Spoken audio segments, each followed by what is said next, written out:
Welcome to Cheater Confessions. Let's get started with today's story. My name is Jimmy Lewis, and 6 months before my wedding, I thought my life was settling into the right shape. Donna and I had been together for 3 years, engaged for 8 months, and deep into planning everything. We had already paid deposits on the venue, the catering, the photographer, money that came out of both of our pockets. I wasn't rich, but I was steady. I worked as a project engineer at a construction firm, earned enough to be comfortable, and kept my life simple.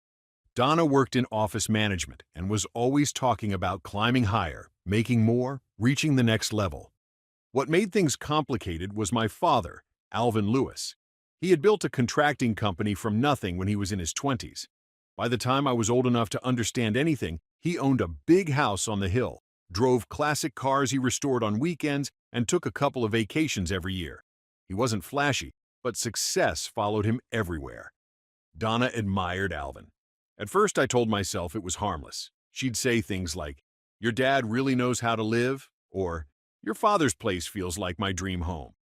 I thought she meant it the way anyone would admire someone who'd worked hard. I didn't want to read into it. But over time, her comments got sharper. "You should ask him for advice on getting ahead," she'd say while looking around our small apartment. Or, "Imagine where we'll be once we get on his level." Whenever she said his level, something in her tone bothered me, but I kept brushing it off. We were planning a wedding. Stress made people talk weird sometimes. That week, my friend Aaron invited us to a dinner party at his condo. 9 people were going: friends, co-workers, couples we'd known for years. Donna was excited. She spent extra time getting ready, trying on 2 different dresses before settling on a short red one she called elegant but eye-catching. I didn't know it then, but that dinner would change the course of my engagement in one sentence. Aaron lived on the 12th floor of a new building overlooking the river. His place always felt bright. Donna loved it there. She said it felt closer to the life she wanted. I didn't comment. When we walked in, everyone greeted us with hugs and jokes. Someone handed Donna a glass of wine before she even took off her coat. Alvin was invited too. Aaron had known my dad for years through work, and he showed up a few minutes after us. Donna straightened her posture the moment she saw him. "You look sharp tonight," she said, brushing her hair behind her ear. He smiled politely. "Evening, Donna. Good to see you two." Dinner was a mix of stories about work, upcoming trips, and memories from college. People laughed too loudly. Nothing felt wrong yet. It shifted around the time someone brought up dating standards. Aaron's girlfriend said, "People should date someone on their level, someone who matches their ambition." Another friend added, "Or someone above your level, if you can swing it." That got a few laughs. Then Donna lifted her glass and said, clear as daylight, "Honestly, if Jimmy's dad were single, I'd date him. He already lives the kind of life I want." The room froze. I didn't move. My face stayed calm. I'd learned long ago to keep my reactions controlled, but inside, something tightened, sharp and cold. Alvin looked at her carefully, almost like he wasn't sure he heard correctly. Aaron's girlfriend whispered, "Wow." Donna took another sip of wine, smiling like she'd just said something clever. "I mean, come on, look at him.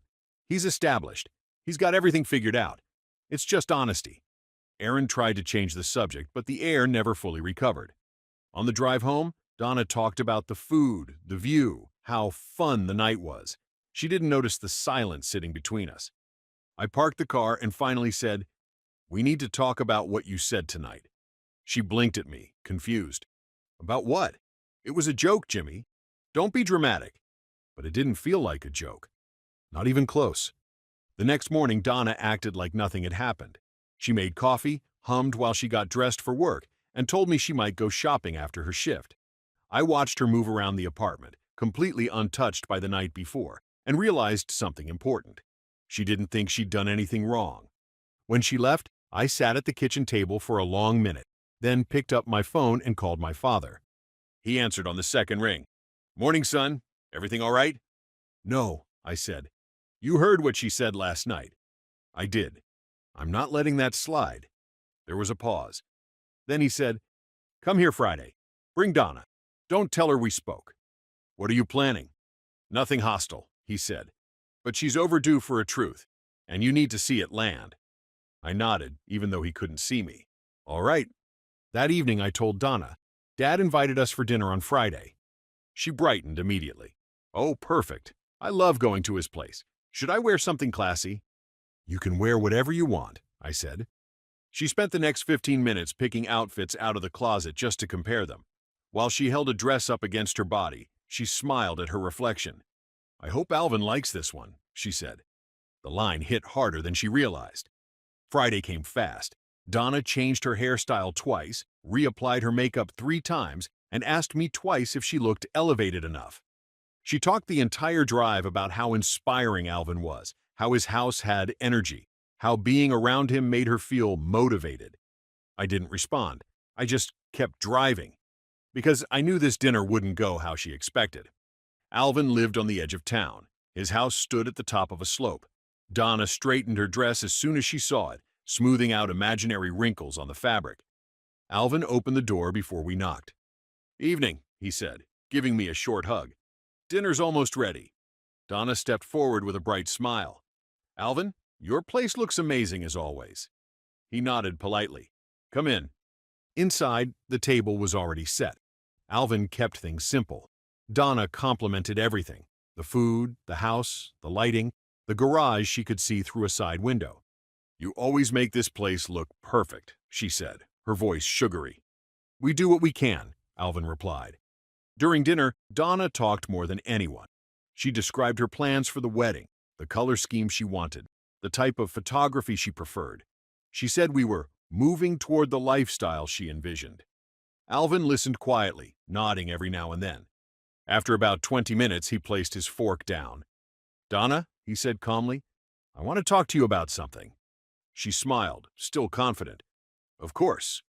Alvin pulled a small folder from the sideboard and set it on the table. Before anything moves forward, I need to address a comment you made at Aaron's dinner party. Her smile tightened. What comment? He repeated it word for word. If your dad were single, I'd date him. He already lives the kind of life I want. Donna froze. I didn't mean it like that, she said quickly. It was a joke. Everyone knew I was joking. I heard it wasn't received as a joke, Alvin replied. She looked at me for help, but I stayed silent.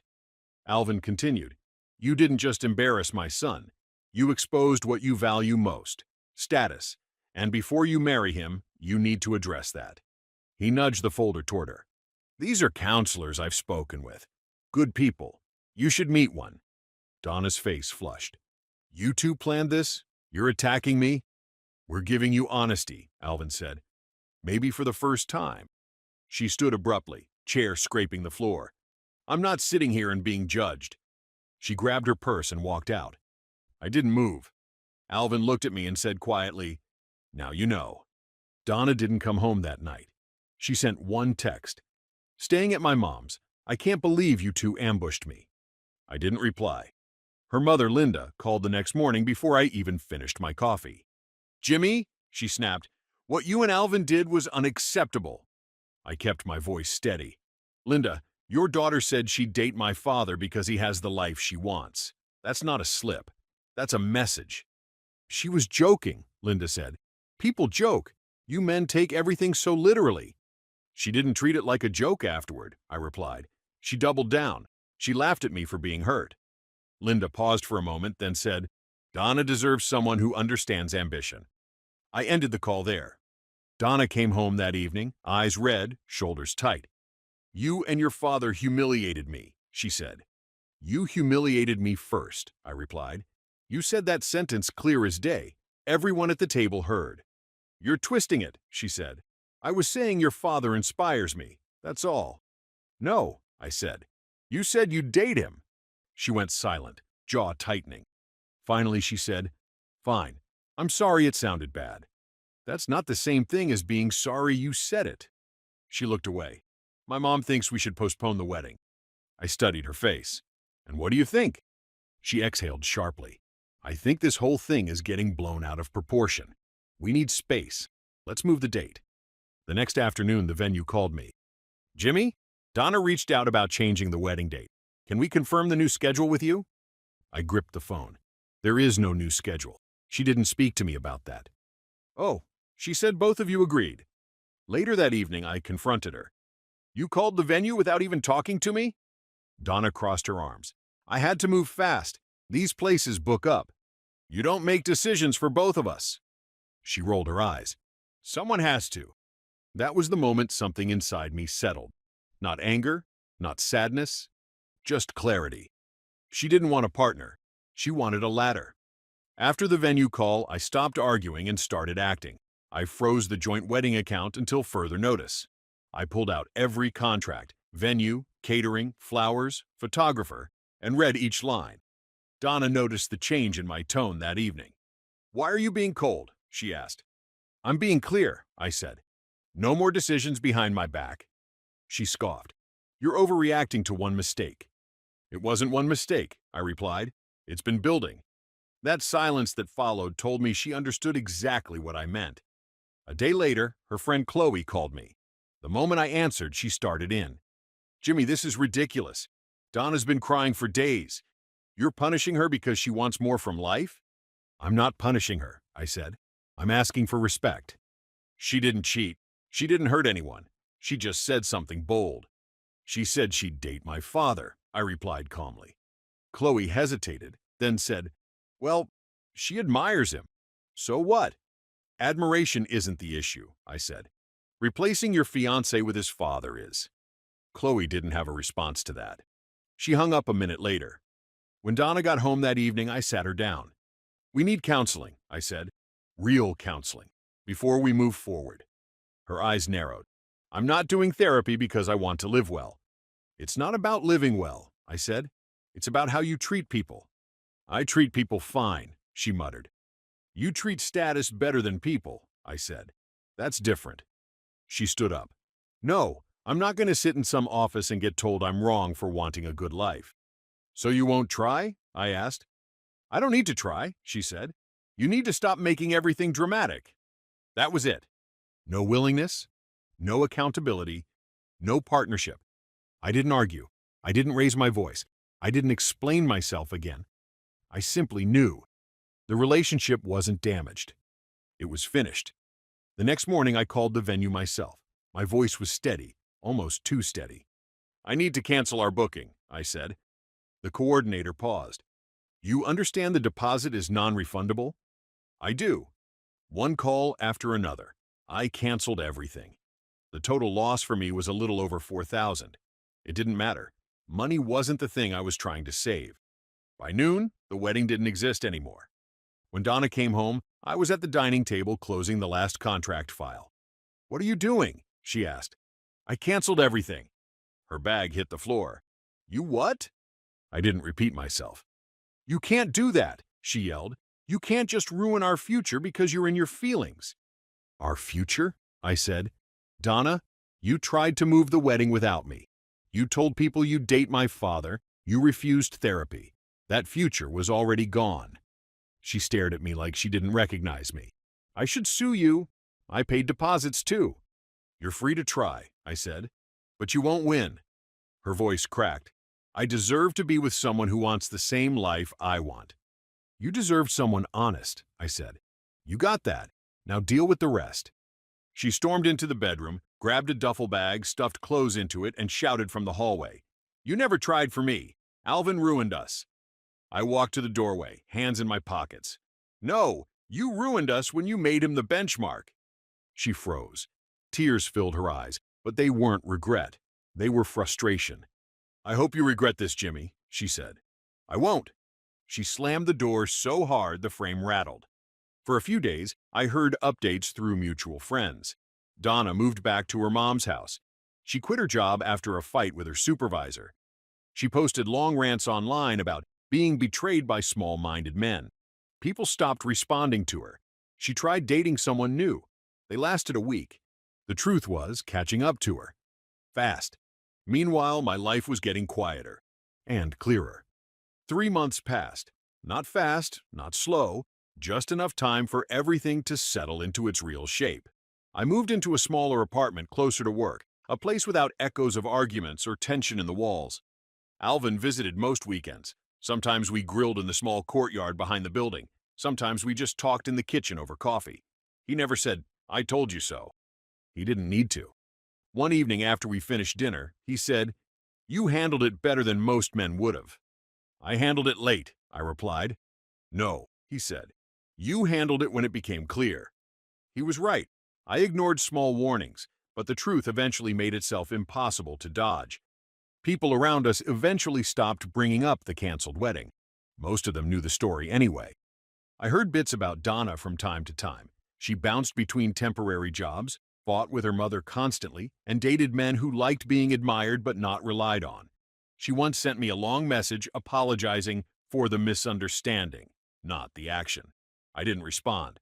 Some doors don't just close, they lock. One night, Aaron invited me to a small gathering at his place. 7 of us sat around the table, eating takeout and talking about life. Someone joked, "People always say you should marry rich." Everyone laughed. I did too. Then I said, "I once heard a sentence that ended an engagement." Aaron raised an eyebrow. "Yeah? What was it?" I kept my tone calm. "Someone told me she'd date my father if he were single." The table went quiet for a moment. Then everyone shook their heads, muttering variations of, "Damn, and that's rough." I smiled, not bitter, not angry, just settled. Losing money hurt, sure, but losing myself would have cost more.